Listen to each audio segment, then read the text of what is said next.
Hey, Nation, Harry here. Thank you for joining us as part of your binge watching from working from home as a remote worker. Totally appreciate your time, and hopefully we can add extreme value today so you feel it was a good use of your time.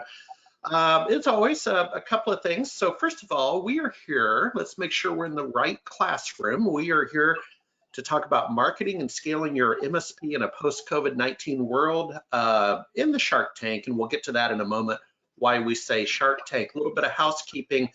Please use the questions feature on the dashboard to ask your questions, and we're going to answer those at the end. So just FYI, and I'll make mention of that at midpoint, but we're going to answer your questions at the end this time.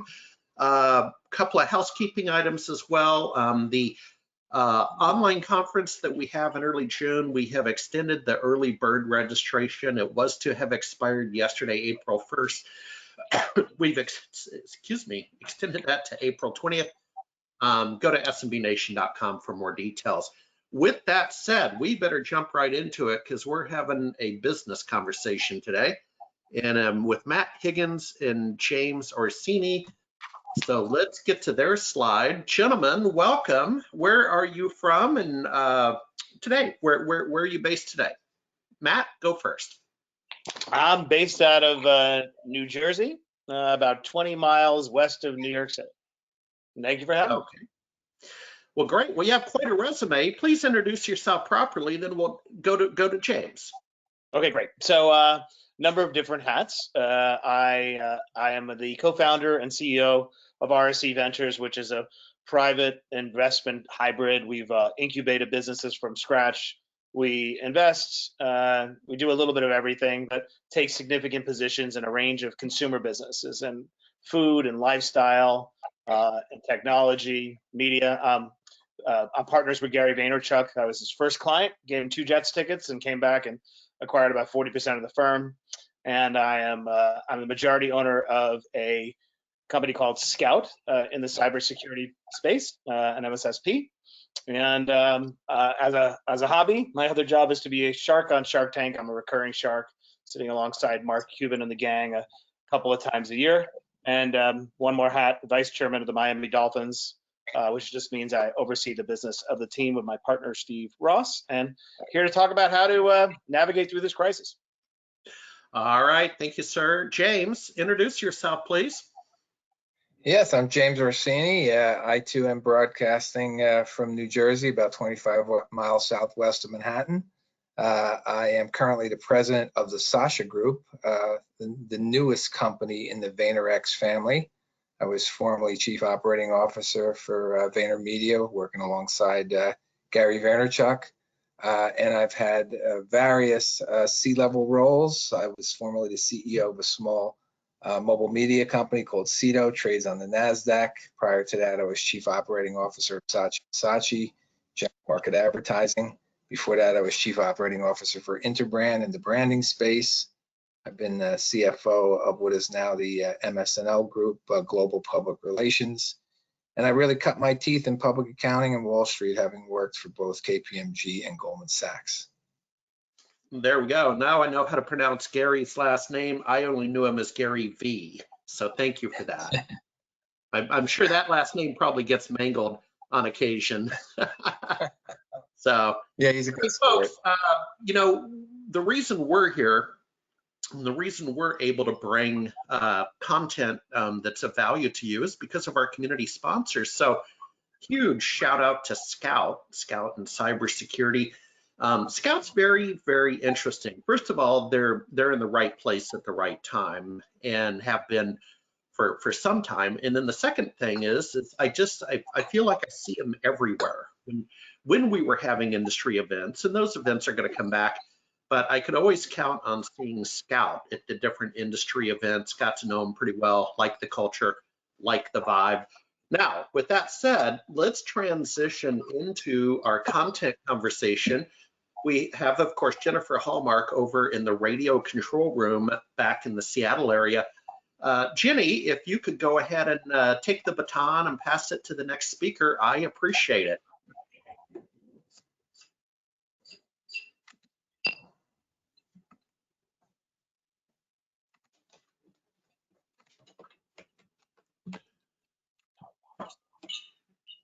Okay, guys, we We're ready to there. get started? Yes, indeed. We're there. Great. Marketing for the year in which we live, whether it's a managed service provider in the B2B space or direct to consumer.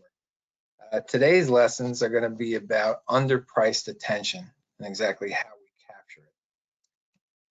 I assume we're all now in agreement that the attention is really on the mobile device. As we move from really big screen mass messages to small screen and personalized messages.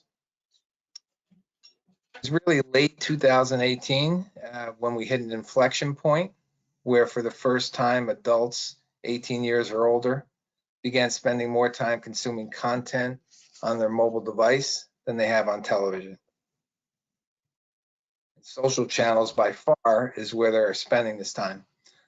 Yeah, even for MSPs, this includes your CTOs, your CIOs, your CFOs, your COOs, your CEOs, all your decision makers are here. Today, the purchasers of your MSP services are on Facebook and YouTube and Google and LinkedIn, and the folks who do the procuring of your services. I have an interesting statistic from a company association called the Procurement Foundry. They're on LinkedIn. They have over 3,000 members.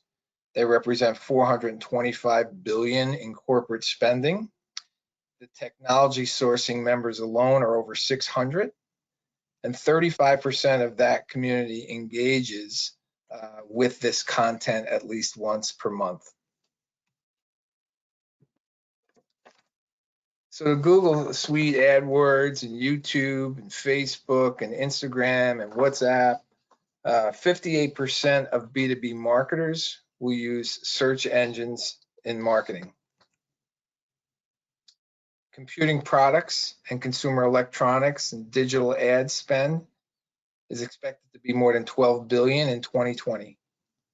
94% of B2B marketers use LinkedIn to distribute content. And connecting with your consumer, even on the B2B purchase, has never been easier. Here, it's all about the emotional drivers. I remember meeting with a client who said to me, James, we're a transactional pipe. There is no emotion to what we're doing. And I assure you, the person making the decision to go with Vonage as a voice over IP phone service for a few $1,000,000 at a Colgate or any other company is sweating the recommendation of that decision. And he doesn't want to be fired. So you are an MSP, you prevent bad stuff from happening. This is an emotional play. Therefore, the decision makers, where these folks are, whether they're on LinkedIn or Facebook. But the question is, how do you actually talk to them? You can hack in to culture, right? We're talking today about corona pandemics. We're talking today about cybersecurity. There's certainly geopolitical events. There's really no need to play on fear, but you can merely state the facts and get their attention. Content with empathy is where you tell your story and you advise, okay? We don't advise to capitalize on fear, but you don't shy away from truth or events that people want to engage with. They want to engage with stories. So what separates one MSP from another? Okay, it's the brand story, and the brand has power, right? When I mentioned to you that I was chief operating officer at Interbrand, back at that time, we hired a partner in charge of branding at McKinsey. He was billing out at McKinsey at $1,300 an hour. We hired him at Interbrand, same guy. I paid him the same salary, and the wheels on my bus were shaking at $750 an hour. He was the same guy, making the same salary, providing the same advice, but my brand couldn't hold a higher billing rate than McKinsey's. So you let your brand do the heavy lifting. We have a client that's a $20 million mobile and web developer out of Indiana, and it was taking them 10 times touching a customer to close business. We worked with them to produce content, to create brand awareness, to be perceived as a trusted advisor and a resourceful thinker. And when they started going back into the market, they had cut that 10 times touching a customer down to 5. And it was really because the 5 meetings that they were having previously, the customer was now able to find them on social media and garnish their own opinion about them and the brand before actually engaging with them. So why does somebody pay $6 for a cup of Starbucks coffee when they could have go to the deli on the corner and get a cup of coffee for $1.50? Great brands really sell themselves.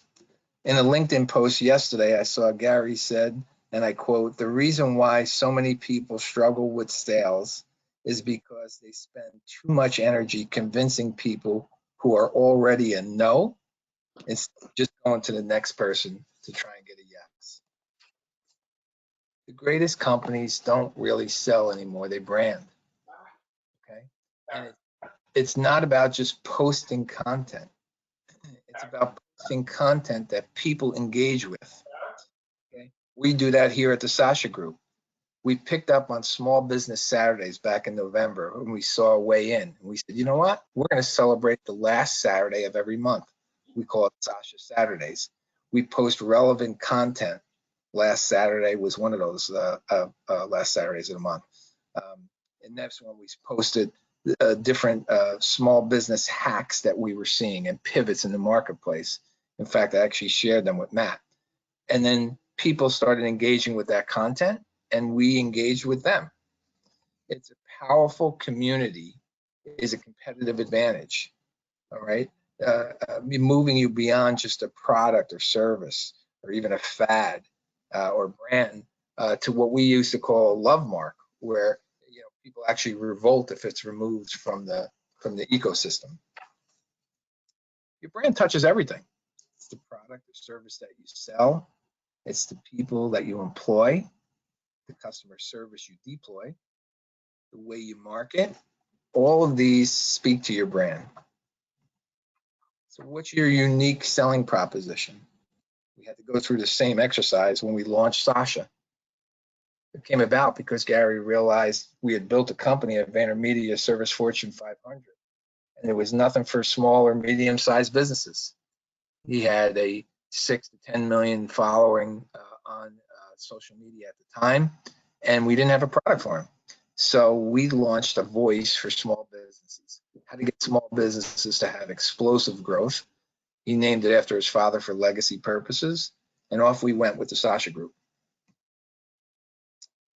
Branding is not sales. Branding is more long game. Sales are short term. So in this corona pandemic, we're focused on sales right now. But post this, we should be looking at branding. Don't forget about personal branding. Personal branding of who, you might ask, right? For us, as you heard Harry say, it's about our founder, Gary V. And we shadow and draft off of that personal brand. For GE, for a while, it was Jack Welch and his personal brand. But in the case of that story that I gave you at Interbrand, we were shadowing off the personal brand of our head of strategy, our chief strategy officer. So personal branding is important. Matt will tell you, Gary's all about legacy. He wants folks writing books about him long after he dies. So you really got to figure whatever it is that really works for you and adapt the mindset. We have a client down in Miami. It's an insurance broker. And there are 3 partners. They were doing nothing in the personal branding space. Yet it was all about the 3 partners who people would go to them for. One found a little more comfort in the podcast space.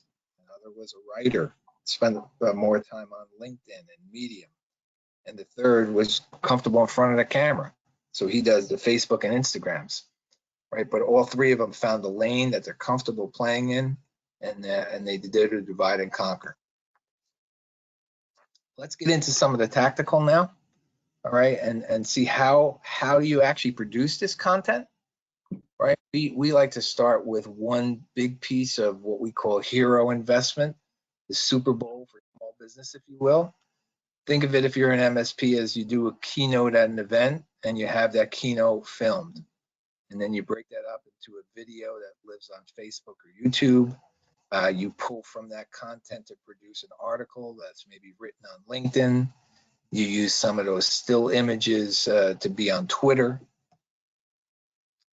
For us, it's really the volume that matters. Don't get too passionate about the creative. Walk away from the stuff that's not working and double down on the stuff that is. We're not trying to win creative awards here. We're trying to garnish attention, which drives brand awareness, which ultimately drives sales. And remember, we're trying to do this through emotion, through storytelling that will break through to get people's attention. Hey, James. Yes. Yeah, James, this is Harry. Excuse me. I'm monitoring the conversations over here. Can you possibly address your microphone a little more directly, or your voice seems to be going in and out a little bit. I don't know if you have a lapel mic on or something, but if you don't mind. Okay. How's that? A little better? Sounds better. Thank you. Okay. So time is the most valuable asset, and we don't interrupt it. You know, people don't like to be interrupted, wasting time, right? That's the old television model. I'm engaged in something that I want to be engaged in, and now you're going to serve me a commercial and interrupt me. But people want to be, you know, compel me to watch something and get me to engage in content that matters. Okay, content is what makes it good these days. Remember where I started. This whole thing is about capturing attention, okay? Capturing it in an underpriced fashion. You can do that in a lot of different ways. One way to do it is episodic content. Okay, think of an MSP who wants to do a series on companies that are regulated by the SEC and the benefits that our MSP brought to them, right? And you could do it maybe in a 6-part series. Some content can be presented in different ways in the same content, right? Whether it's skimming or diving deep, and I'll go into each of these. Skimming is measured by, did they actually stop on my content or did they scroll past it? Diving is measured by, did they actually consume 15 seconds of my content or more? It's all about grabbing attention. And there's different tactics to grab attention. Use curiosity. You could use shock and awe. We're trying to do what we can to get the people to stop and engage with our content. But again, remember, times and trends change often, okay, which is why we need to pay attention to what's happening. 2016 captions are what stuck out. In these particular Facebook examples, the one that has the captions was the one that drew your eye to engage a little further. But remember now, you know, captions are table stakes. Everyone does it. So we have to market within the year in which we live. That's what we opened with saying. And every platform is a little different. People don't consume the content on all the platforms the same way. Some platforms are used for browsing, and some, I know what I want to go a little deeper. This next one is a great example and a simple way to remember how each of the platforms might differ, using the example of going to a party, right? Pinterest plans the party. That's where you're going to see the pictures of the tablecloths and the napkins being used. And Facebook sends out the invites.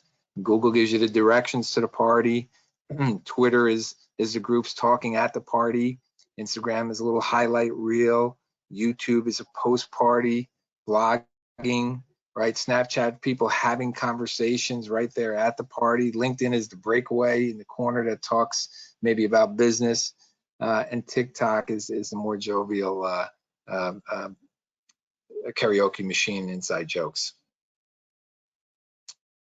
Immerse people in your content. Right? We are all publishers and media companies today. Social media has leveled that playing field for us. Know yourself, know your audience, and know what's happening around you. And then market to the us, okay, which all three of those intersect. Let me give you some quick examples here that you could use. Okay, this is a marketing example that looks at real people using their product in the marketplace. For an MSP, this is your client testimonials. You'll use the voices of clients who have actually used your services to market to others. Sometimes we feature a competitor's offering and try and convert that to ours, right? This is a way of just showing that you're superior to somebody else who's already in the market being used. Here's one where they're showing customer service live chats.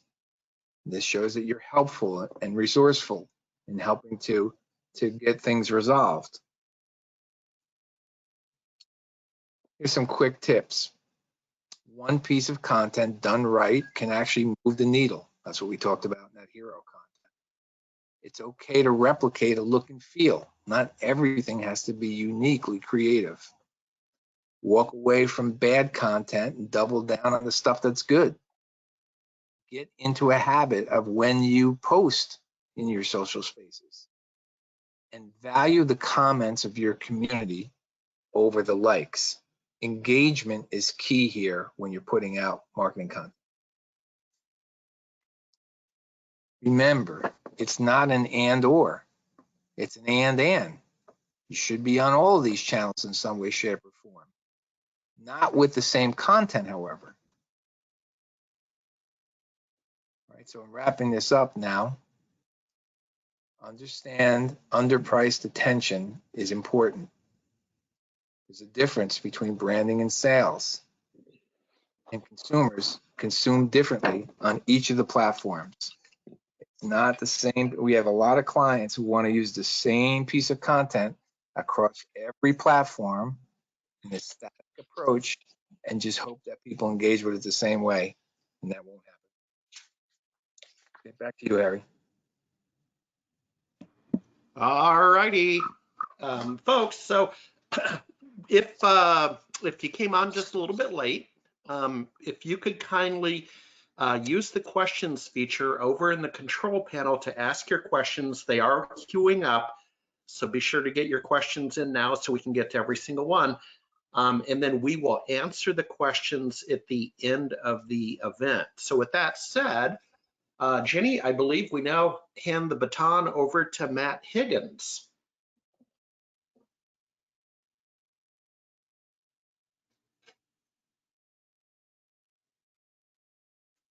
And there we are. All right, let's do a quick mic check just to make sure, because before it was going in and out. Can you hear me well? Yes, that seems real solid. Thank you for asking. Okay, and please jump in if it gets a little bit choppy. First of all, James, that's fantastic, and there are a lot of nuggets of gold, and I want to make sure we have enough time for questions. So how much time do we have overall left so I can calibrate? Yeah, we have 34 minutes left. We go to the top of the hour, so just over a half hour remain. Okay, perfect. All right, that is amazing.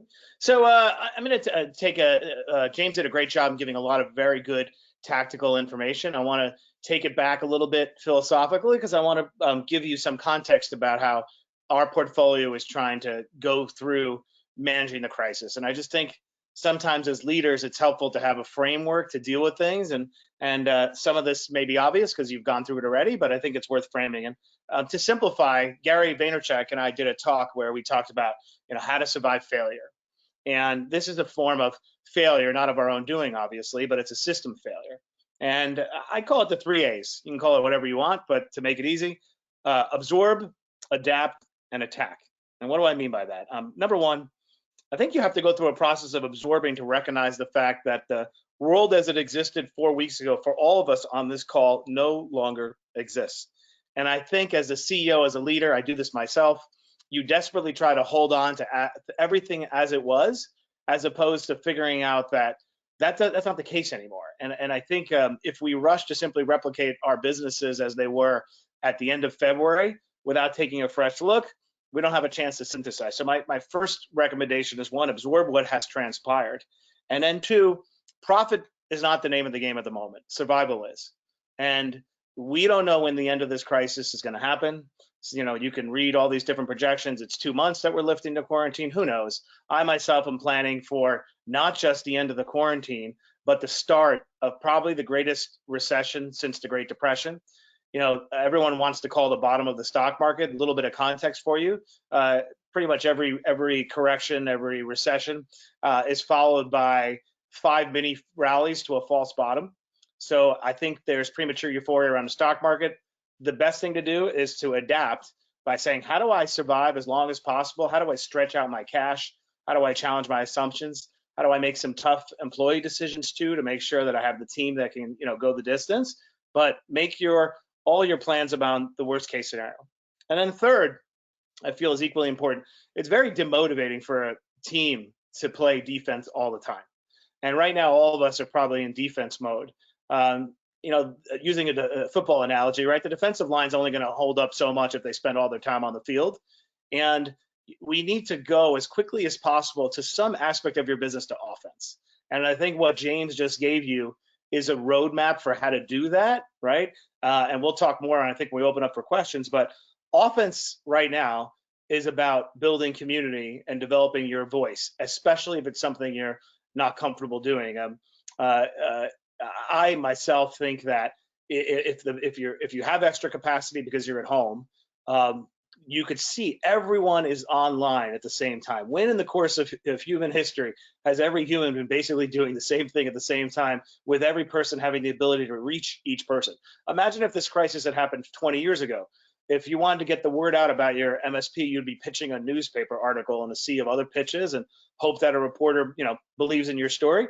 Now you have the ability to develop that audience right away. And I, for one, am particularly passionate about LinkedIn. The power of LinkedIn is extraordinary. So to just give you an example, I have 6,000 followers on LinkedIn right now. I was kind of late to my own advice, to be honest with you, distracted with other things. But at the end of the day, LinkedIn in particular, you could post something that goes viral and you follow the right tactics, and you could have 5,000 followers and you end up reaching 200,000 people, as a few of my posts have done. So my overarching advice is, most importantly, is make sure you're going to go and you pivot to attack, go on offense. I think a lot of businesses are asking themselves the wrong question. The question that we all reflexively ask ourselves is, how do I rebuild my business as fast as possible? I think that's the wrong question. I think the right question to ask is, if I were starting my business today, what business would I build? And it's something very cathartic when you allow yourself to ask that question. I'll give you a case in point. We have a business that's very heavily brick and mortar. We launched it several years ago, and all of our stores have been devastated. It's retail. And the first thing we're all scrambling to do is, how do we get these stores open as soon as possible? We got to get back to it. And we didn't really take a beat to say, wait, some of these stores actually were very low performing. Why are we rushing to go back and open them as fast as possible when the world has actually changed pretty dramatically? And in that case, the business has evolved since the time that we launched it. When we first launched it, it was about direct to consumer and e-com. And in the time since, it turned out that our consumer products business at retail, at Whole Foods and whatnot, has actually done extraordinarily well.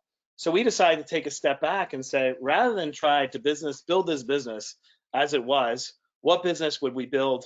You know, what business would we build if we were launching it right now? And that process in all of my business has led me to really challenge assumptions and unlock value. So I would argue to everyone on this call, take a fresh look at the business and say, you know, what can I be doing differently in this time? So three things that you could do to make it a little more granular and specific. Number one, challenge all your old assumptions, right?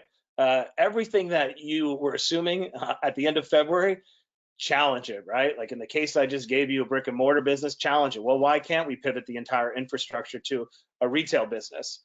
But I think it's important to write it down because it's very hard to identify your built-in biases unless you take some time and you reflect. The second thing is, I know this is the case in most of my businesses, what was originally on the pitch deck is not at all how the business played out. And in many cases, what ultimately became really the greatest opportunity, I've been treating like it's not the main event, like it's an ancillary revenue stream, whereas in fact, it could be even bigger than the original business we envisioned. So I like to take a step back and say, from the time we launched this business to now, how did it evolve so that I could take this opportunity to lean into that element of the business and go significantly, deeper. And the last question is a philosophical question, and maybe it applies to you, maybe it doesn't. But a lot of times when you're a business owner, you're a founder, you just keep doing it a certain way because you know no other choice, and we're all fighting to survive when you run your own business and there's no time. But if we have a little bit of extra bandwidth now and we're a little more introspective because we have collectively been wounded, I think it's an important time to say, before this crisis happened, was I really happy with what I was doing? That doesn't mean you throw out your business entirely. Say, ask, is there alignment between your philosophy, your objective, your intention, how you wanted your life to play out, and how your business was running? Because I think this is an incredible opportunity to take a pause and realign those things that just weren't making you happy. Maybe you have a partner and the two you just aren't getting along, but you never had the courage to deal with it or the time, and maybe it's time to reset the relationship. But ask yourself, was I really happy going into this? Some rules have been discarded entirely, some remain. These are some that I think are very important to me. Number one, I detect there's a little bit of FOMO out there about whether or not is it time to act, where are the opportunities? Number one rule that's not changed is you want to be really successful in business. I say this on Shark Tank a lot, like you got to act on the opportunity before the evidence. I liken opportunity as like a flash of lightning, travels significantly faster than sound. You see it for a nanosecond, you saw it, not everybody else did.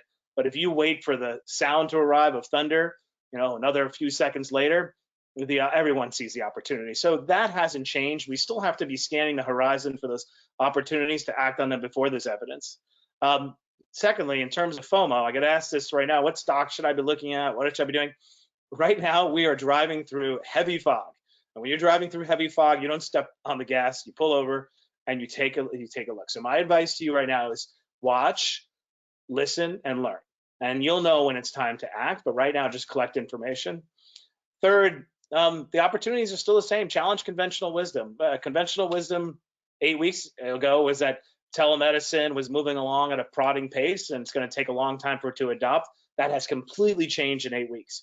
There are a lot of areas where conventional wisdom is going to be upended. So seek out those places where there's groupthink so that you can go ahead and you could challenge it. And lastly, I've learned this lesson many times the hard way. Small opportunities and big opportunities take exactly the same amount of energy. I don't know why, it's an unfair rule of the universe, but whether you're doing a house flip, a tiny house and turning into a big one, you're running an MSP that only has 5 employees and suddenly you have 30, you find out all the problems are pretty much the same, just more of them, because most problems stem just from human beings being human. And so if you're going to spend your time on those problems and it's going to take almost the same amount of energy, use this opportunity to aim high. So before I turn it over to questions, there's a few things that James says that I just want to really elaborate on. I think the number one takeaway from this call is MSPs are a solution to a problem that currently exists. Every business owner is struggling about how to manage costs, how to manage their infrastructure, and you bring certainty. You are a solution.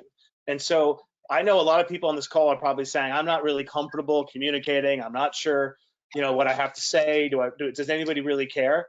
You have something to say because you exist. And I will not allow you to abdicate your responsibility to have something meaningful to say. And the other piece of advice I have is lower the bar, right? It doesn't have to be perfect. It doesn't have to be polished. Lower the bar, and the tactics really matter. You might be on LinkedIn right now and frustrated. It's not really working. It's not really going ahead. You know why it's probably not working? You haven't spent enough time to educate yourself on the tactics. It's a fact. There's an alchemy to how to go ahead and build an audience and community on LinkedIn, and you just got to put a little bit of time. So just a couple of takeaways. If you publish something at the wrong time of day, Fridays are weaker than Tuesdays, 8 a.m. prior to the crisis was a pretty good time. Did you know that every time anybody likes somebody else's post, it shows up in their feed and therefore is distributed, which creates a tremendous network effect? Anytime somebody comments on one of your posts, ask them a question, because the algorithm favors people who ask comments and questions. So my overall point of throwing a few of those out is for you to go, oh, I didn't know that. I promise you, if your content is falling flat, it's because you haven't put enough work in order to generate an audience. But why don't I shut up? Why don't we hand it over to some questions? Okay, I'm back. Harry here. Can you hear me? Yes, we can. Okay. Yeah. So I wrote down a couple questions. We certainly queued up some questions, folks. I'll get to those in a moment. I just want to give you time to type in your questions while I ask two that I had. Matt, in some ways, you've already answered the question. When James was presenting, I saw, James, your early slides spoke towards some of the, social media like Facebook and so on, but you didn't double click into LinkedIn. And then Matt, you certainly double clicked into LinkedIn, which I really like, and I appreciate the tips on the algorithm. I have heard that tip before about publish early in the morning to kind of gain, sunrise momentum, or as people are waking up and starting to peek at it. I've heard that. Matt and James, what is your feeling about paid media with LinkedIn targeting? An MSP could target veterinarians, for example. Any high-level thoughts on paid media with LinkedIn? I mean, I'll let James jump in too. I mean, I'm glad we're talking a little bit deeper about LinkedIn. I'm sure there's a place for paid, and James is better suited to talk about it. But my view is it's way underappreciated, the extent to which the network effects are operating on it. And you could go very far on your own organic content before spending a penny. And so, give you another example that people don't realize. The algorithm makes a decision about whether your content is worthy within the first few minutes. And part of the way they determine that is if some people with large followings are interacting with it very quickly in those first few minutes. So let's get really tactical. If you got a bunch of friends with pretty good followings, a couple thousand people, and you text, hey, Bill, I'm going to publish something tomorrow at 8. Can I text this to you, and can you like it and comment on it?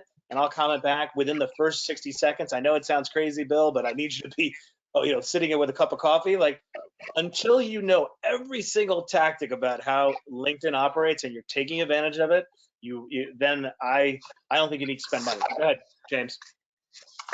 Yeah, I would agree. A lot of it is it's what we talked about with engaging content. It's not even like you have to produce as much of your own, as long as you're engaging with others who have a big following, who are out there in the comments section, not just liking, but actually saying something about it. Seeing somebody who made a comment, for example, in and I do this sometimes when Matt posts. Somebody will post a comment in Matt's thing, and I'll engage with somebody who posted a comment in there.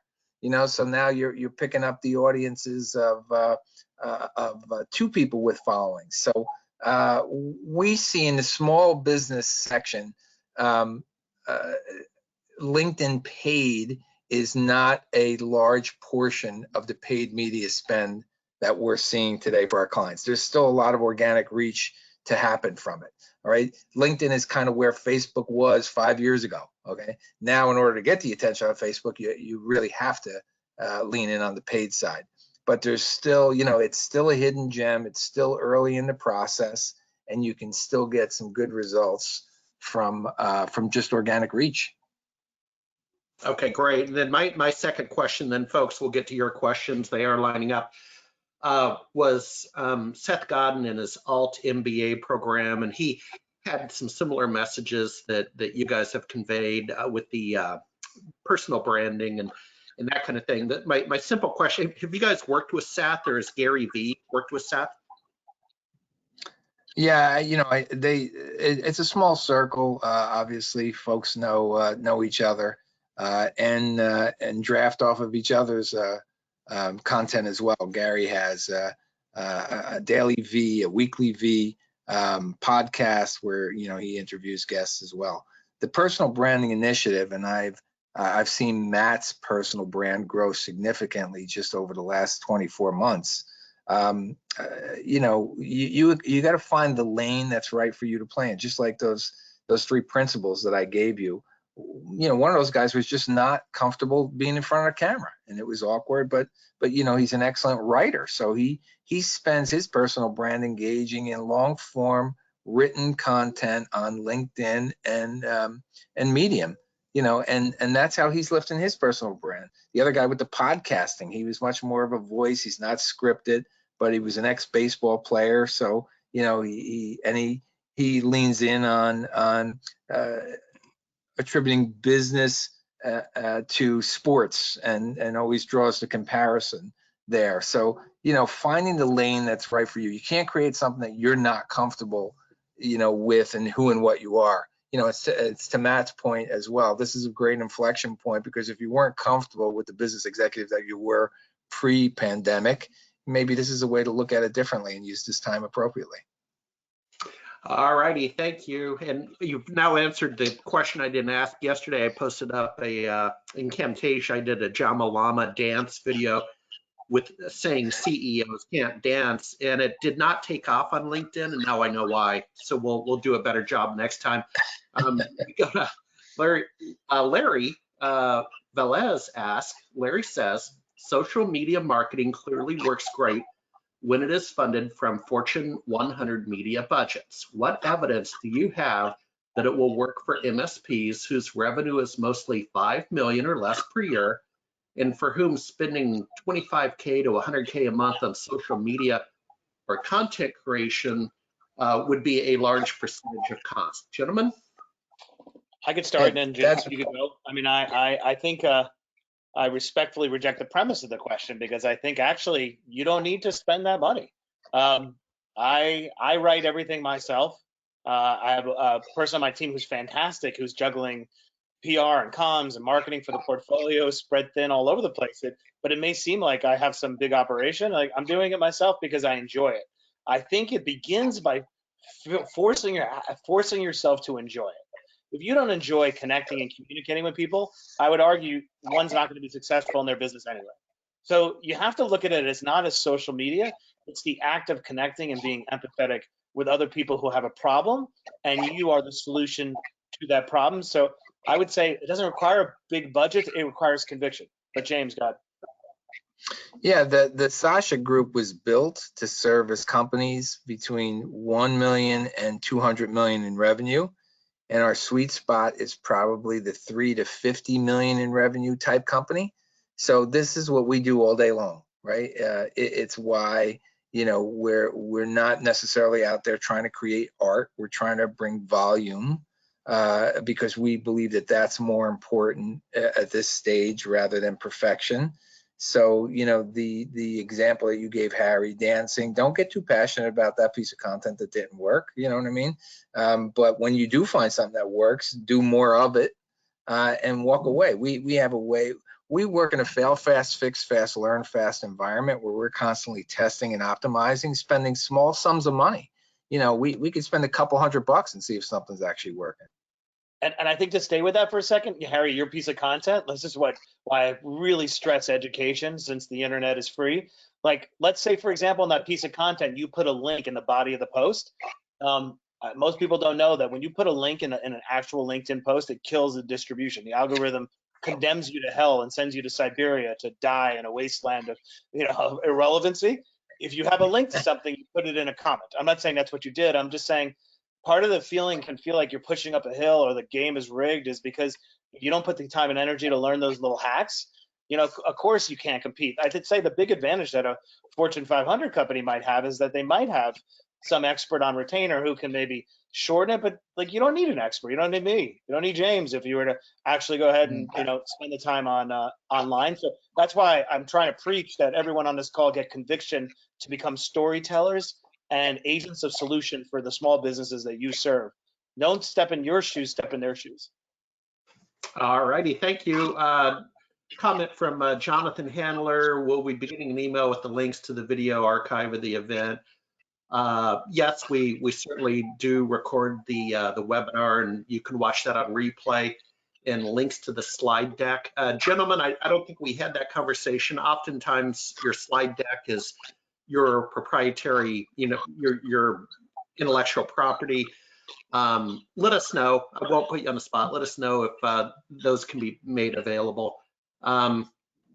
Larry Velez asked again, thank you, Larry. We think 2020 will be a tipping point where 20% of everyone will work for either a labor marketplace of some kind or work from home. With the value proposition of the office being in question now, how can we compete with international MSPs who do not have the cost of being in the States and can offer remote-only value? I could start there, and then James, you could jump in. I think that the advantage is, as a CEO, I want to know who's managing my infrastructure. Like, if I'm going to entrust everything to be handled remotely and not have my own in-house IT department, I want predictability on my rate structure. So that's one of the benefits. I know exactly what things cost me. And two, I want a person on the other end of the line that I know is going to cover my ass when shit hits the fan, right? Like, so I think that's how you compete, is that by definition, MSPs are more regionalized, right? Because I want to be able to call you up. And I think that is your advantage, is to maintain the proximity, that intimacy, that hand-holding. To me, that's golden. I would never entrust my business to some international conglomerate, because I want somebody who I know is within reach. James? Yeah, I think the MSP, if we're engaged in an MSP rather than a consultant, it's because we want a proactive approach. It's what we like to call a maitre d' versus a waitress, right? I don't want somebody who just cooks up my order on the other side of the world. I want somebody who is proactively advising me of issues, concerns. I mean, like I said, you guys make, protect us from bad stuff happening, okay? Whether that's manufacturing, distribution, HIPAA, SEC, outsourced cybersecurity providers. We need that maitre d' service. I want that maitre d' service, somebody coming that's really close for me and not 12 hours on a different time zone. Interesting. Okay, we have Jasmine Starr asked, Matt referenced pulling over as an analogy he's using to assess investing. But how long is he going to wait? When will he throttle again? About investing? How long will I wait? Yeah, so pulling over in the fog, sitting in your car so you don't, get in a car wreck. How long will you pull over to the side of the road and wait is the basic question. Yeah, I think I want more of the negativity to be priced into the overall economy, right? Like, to me, you just lose a little bit of your forecasting skills to say, okay, the wave of layoffs, the first wave was a lot about retail workers and whatnot, that the economy being shut down. But then there's a second wave that's attributed to the recession, really, of demand drying up, the real estate market, and all the agents who are going to be struggling now, and just so the knock-on effects. So I would simply want to see the knock-on effects begin to be priced into the market. I don't believe they are, because this always happens. It's everyone. We're fundamentally optimistic people, right? I mean, there are a lot of people who have a vested interest in the system to say that everything's going to be fine. Brokers, bankers, everybody makes money on transactions. So I guess what I would say to you, when you start seeing the economic effects of the knock-on effects, like what I call the percussion waves, particularly in the real estate market, I think then you could start taking a look at opportunities. I'll add to that. Let's talk real estate. I sold the family house 2 years ago back in Seattle, what we felt was the peak of the peak at the time. I don't know if it was, but we consciously, Matt, wanted to stay in cash, keep our down payment in cash till Seattle cooled down, yada, yada, yada. I'm still on the sidelines, and, everyone on this call was there in 08, 09, 10. There are going to be some real estate bargains. I do not know when, but I just wanted to add that, Matt. Sound advice from you. Yeah, I saw a statistic morning, I think. No, go ahead. I want to make another. No, go ahead, James. I want to hear what you said. No, I was saying on CNBC Squawk Box this morning, there was a statistic that in the last week of March, there were two real estate closings greater than $4 million in New York City, and one of them was at a 40% discount from the asking price. Yeah. So yeah, certainly the luxury market in New York is going to be seen a little differently right now. Yep. I want to go back to a quick point that we talked about with just to get tactical on LinkedIn. It's an important one. It is harder for brands to break through when you're a branded account, but I feel at the end of the day the CEO needs to be the face of the company, or the founder.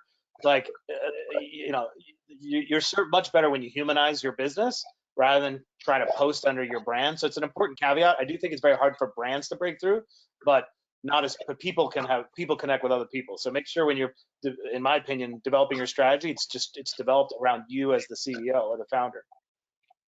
And that's what we said. And that's what we said in that earlier slide, right, Matt? I mean, that's when, we shadowed off Gary's brand. When Gary personally, as Gary V, announced the launch of the Sasha Group, we had 4,700 inquiries in the first 48 hours. Nobody had heard of the company. The company was brand new. It was made the week before, but we were shadowing off his personal brand. Yep. All right, we Cherry Born. Cherry, thank you for your question. The question is, hello, question for James.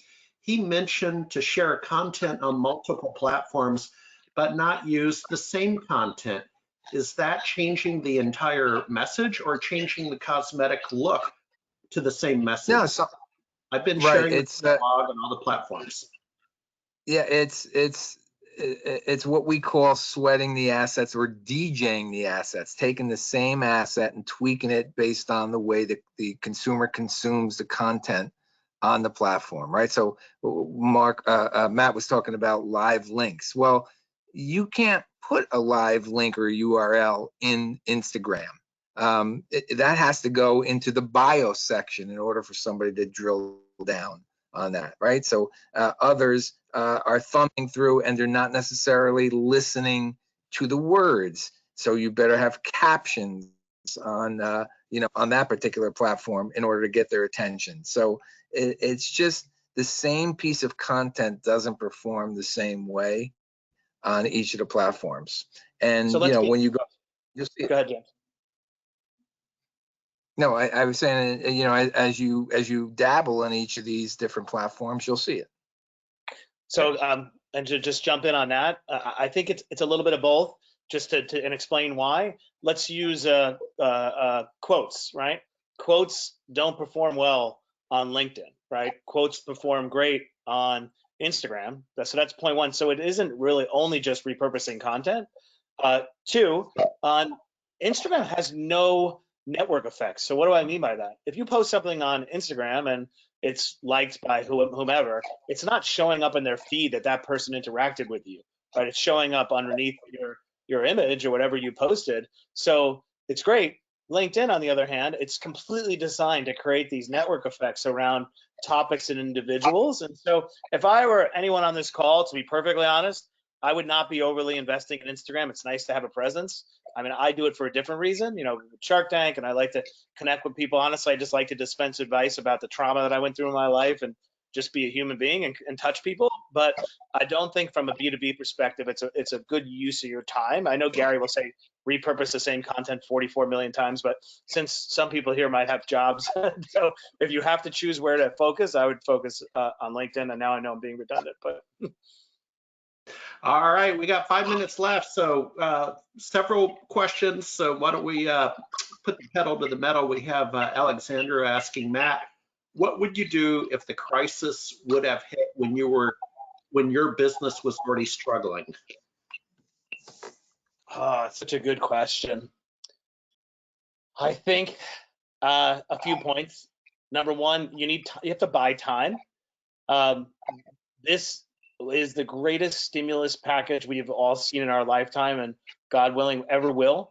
So chances are there is some relief for every type of business. I have a lot of restaurants, right? So they are entitled to 2.5 times their average monthly payroll of last year for a low interest loan. It's at 0.5%.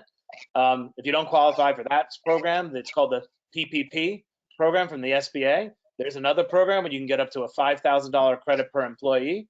So what's my point? My point is the number one objective should be to survive, because you could get some type of influx of support.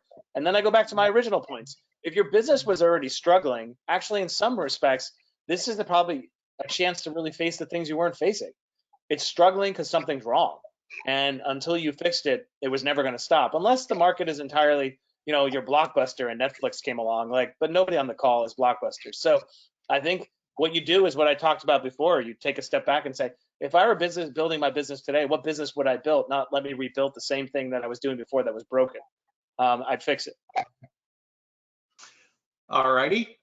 James, Alexander has a question for you. It says, James, what is your best advice to create content for clients during pandemic times? Oh, so a lot of times we'll go through and just repurpose the messaging, right? So we have a client who sells dorm furniture. There isn't a student in the country and possibly the world who's in school.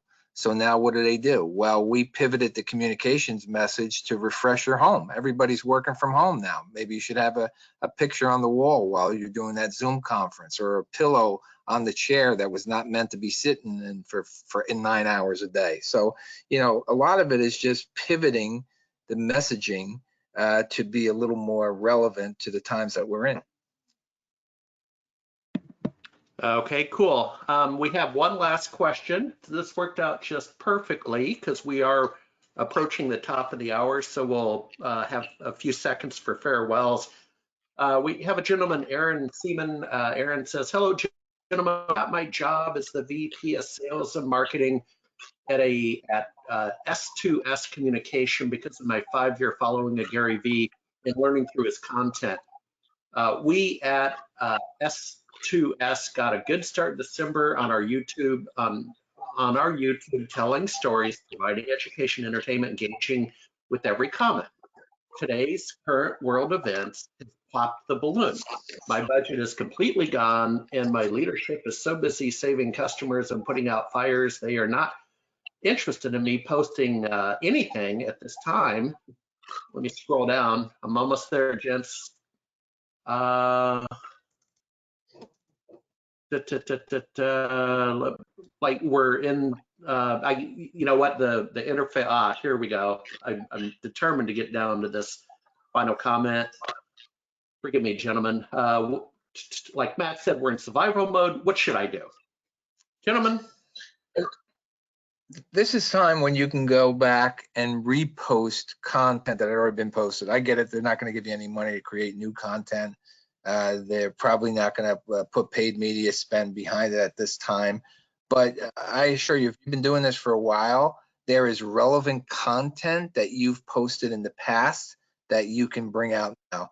If you're a follower of Gary, you see him do that all the time now. He'll do side-by-sides. He'll post content from 5 years ago, and then on the other side, talk about, wow, it's still relevant today. So, if your hands are tied and they're not giving you any budget at all, it would be repurposing of content that's relevant. All right, that brings us to the 1 o'clock point. Gentlemen, if you'd like to give a couple of final comments as a fond farewell, and we'll call it good. Okay, I could start. First of all, I just want to say thank you to everybody out there. I know you're struggling, and MSPs in particular, you're doing twice as much work, and some customers may be dropping off or shut down, and so I know you're under a lot of stress. But I think you have an advantage because long term you are part of the solution, and you have a captive audience to tell their stories. So use that advantage. You tend to be regionalized. I count on you. I want to know who you are because when things go wrong, I want to be able to call somebody that I trust. So that you have to start telling the story and tell the story that your customers want to hear, not the ones that you want to tell. James? Yeah, I think for me, it would be, this is the time to stay in the gray, as Mark said, as Matt said, really just, you're trying to be standing on the other side. If you are standing on the other side of this, you've already won. So this is not the time for real black and white decisions, but rather, how do I stay relevant until I see where this is going to level off, and then allow me to play further in the mix of things. This means pivoting your small business. We shared on our Sasha Saturdays, and you can go to any of our channels. They're all the Sasha Group. That's every social channel, our website, the Sasha Group. and you'll see real pivots from the pizzeria who's given out raw dough and mozzarella and sauces to make it an at-home event, okay, rather than charging $20 for the cooked pizza. Come pick this up for 10, and now you got an activity to do in your home. To the salon who's pre-mixing hair colors for the women with instructions that you pick up curbside. To the dorm that I share. There's some pivots that can be done during these times, and it takes ingenious thinking, but they're there. Lastly, follow me if you want to continue the conversation. I'm on LinkedIn a lot. I'm answering questions a lot. I can't always get back, but it's Matt Higgins on LinkedIn, and happy to continue the relationship with all you fine folks on this call. All righty, thank you very much. And folks, thank you for taking time out of your day and on so many levels for joining us for this webinar on tactics concerning marketing and content and other things, underwritten by a community sponsor, SKOUT, over in cybersecurity. Give them a fair shake, give them a look, give them a tip of the hat and a nod. Jenny in the radio control room, thank you very much for coordinating everything. Have a great day, everybody.